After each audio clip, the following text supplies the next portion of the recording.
Bonjour, voici les actualités info bref de ce lundi 5 juin. Il y a environ 150 feux actifs au Québec et hier, plus de 10 000 personnes avaient dû être évacuées. Le ministre de la Sécurité publique, François Bonnardel, a précisé que toutes les ressources étaient concentrées sur une trentaine d'incendies afin de protéger la population et les infrastructures névralgiques, comme celle d'Hydro-Québec. Une centaine d'incendies, considérés comme hors de contrôle, qui sont localisés principalement dans des milieux forestiers, n'étaient pas encore combattus hier soir. 200 soldats de l'armée canadienne sont arrivés pour prêter main forte aux pompiers. Une centaine de pompiers français sont également attendus au Québec. À 2 mois de son entrée officielle en poste le 1er août, le nouveau PDG d'Hydro-Québec, Michael Sabia, a dit à plusieurs médias qu'il gardera l'esprit ouvert et qu'il évaluera toutes les options pour fournir suffisamment d'énergie aux Québécois et favoriser le développement économique du Québec. Sabia a indiqué qu'il était ouvert à de nouveaux barrages privés et qu'il n'exclut pas non plus un possible retour du nucléaire dans l'offre énergétique québécoise.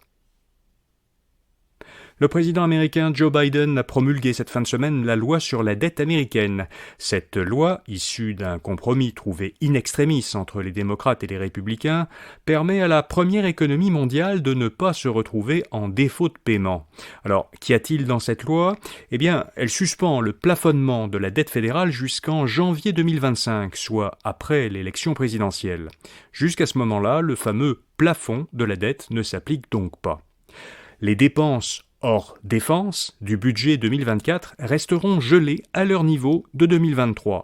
Celles du budget 2025 n'augmenteront que de 1%. Et puis des cibles de dépenses fixées pour les années suivantes feraient en sorte que, sur 10 ans au total, les dépenses fédérales seraient inférieures de presque 1000 milliards de dollars américains à celles qui étaient prévues auparavant. Les États-Unis accusent la Chine de mener des actions risquées près de Taïwan.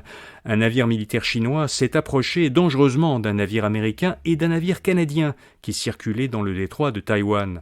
Selon la chaîne de télévision Global, ces 2 navires militaires nord-américains ont dû ralentir subitement et modifier leur route pour éviter une collision avec le navire chinois.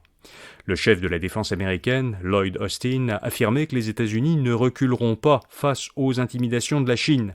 Il a dit que les forces américaines continueront régulièrement à naviguer et à survoler le détroit de Taïwan et la mer de Chine méridionale. Et puis des images de la planète Mars ont été diffusées quasiment en direct. L'Agence spatiale européenne a diffusé vendredi sur YouTube des images de Mars qui étaient mises à jour toutes les 50 secondes.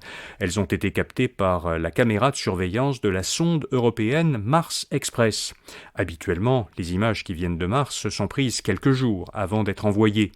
L'agence spatiale a toutefois précisé que, dans le cas des images diffusées vendredi, il y avait un délai d'environ 18 minutes entre la prise des images et leur diffusion en ligne. Mais sur ce délai, la grande majorité, 17 minutes, était pour permettre à la lumière de voyager de Mars à la Terre. Voilà, vous savez l'essentiel. À demain matin pour d'autres actualités info bref. Bonne journée.